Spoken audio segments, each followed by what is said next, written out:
Right now, more news across Colorado as a commander with the Canyon City Police Department is no longer on the job. Commander William Ray has resigned after being placed on administrative leave. 8:05, and right now, one of two teens wanted for a shooting near Doherty High School is behind bars, arrested on suspicion of attempted murder. 8:07, and some good news on this Tuesday and happening in Colorado Springs, making sure no one goes hungry. Karen Chair's mobile food pantry donated nearly 12,000 pounds of food to students and community members in need yesterday. Two teenage boys arrested and accused of plotting to kill people at their middle school could be tried as adults. The prosecutor has filed petitions to transfer the teens out of juvenile court and is now pursuing a felony charge of conspiracy to commit murder. One man is in critical condition, another suffering minor injuries after a stabbing in Colorado Springs late Saturday night. Right now, more support is pouring in for families of the Las Vegas shooting victims, this time from people who have also experienced a deadly mass shooting. Right now, a Colorado law allowing juveniles sentenced to life without parole options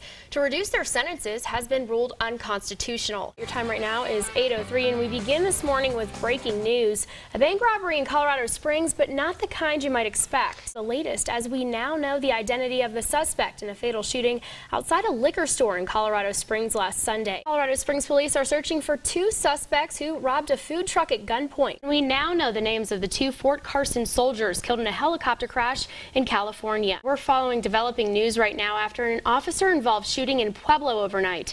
Right now, one man is dead following this incident, but all officers are said to be okay. Following the announcement last night that the shutdown was over, Governor John Hickenlooper released the following statement, quote, "Grateful that CHIP is fully funded and, quote, we hope and expect DACA families will at least be granted deferred action in the coming weeks." The El Paso County Sheriff's Office is looking for victim assistance volunteers. The Volunteer Assistance Program is made up of citizen volunteers who work with the staff victim advocates to help crime victims with short-term crisis intervention, information, and referral. The trial for former Undersheriff Paula Presley is slated to begin in February. Presley faces 6 felony charges, including extortion. Speaking of wellness, I don't think this next story that's coming up in the next segment is that good for you, but let's talk about it. Taco Bell fans take their fast food seriously, as many proved in Alabama. Thanks so much for making the choice to be with us this morning. Hope you enjoyed your weekend. Hope you enjoyed yours. Did you get out and play in the snow? It was an emotional weekend for many in southern Colorado and across the state for the funeral service of El Paso County Sheriff's Office Detective Micah Flick. 20-year-old Malik Vincent Murphy, who is charged with stabbing and killing his 2 youngest siblings,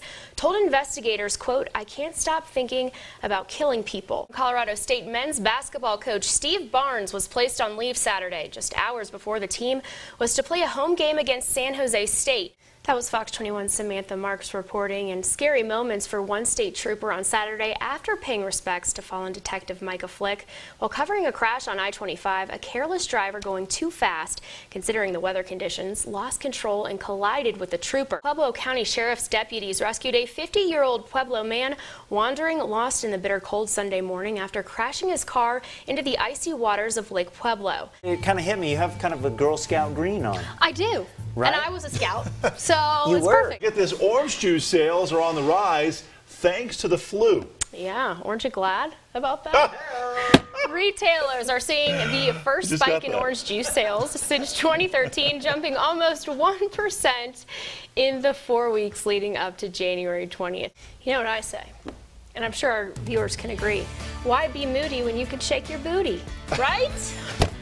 Right? I often think that.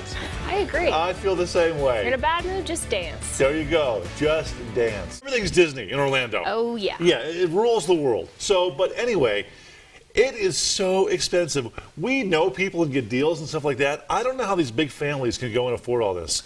For all the lodging, all the meals. They save up. The tickets. It blows my mind. And hey, it's supply and demand. Everybody wants to hang out with a mouse, right? Oh, man. You going anytime soon? I don't know.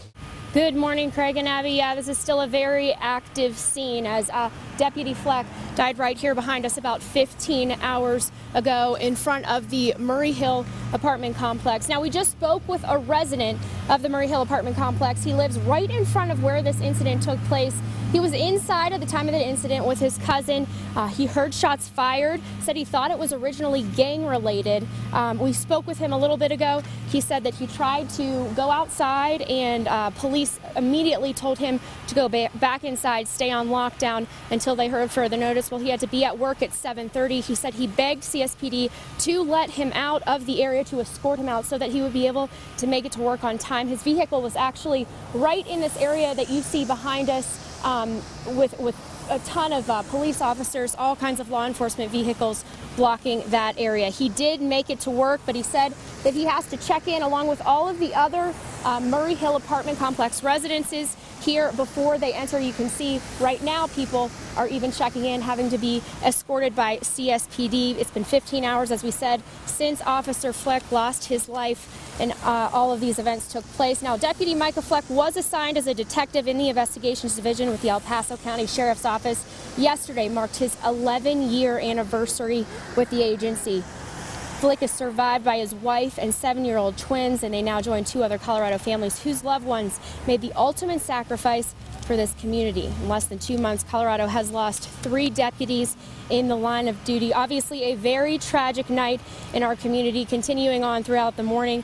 And across Colorado, altogether, our thoughts and prayers are with the family, friends, and colleagues of Detective Fleck and all El Paso County law enforcement. We will be here live for the next hour, bring you any updates that we get. Be sure to also check our website at fox21news.com for all the latest. For now, I'm Lauren McDonald reporting in Colorado Springs, Fox 21 local news right now. Craig and Abby, there is no question that Colorado Springs is mourning after the death of Deputy Micah Fleck. But I will tell you one thing, the community is coming together, pulling together, showing their support, showing their resilience to the CSPD and El Paso County law enforcement all across the state.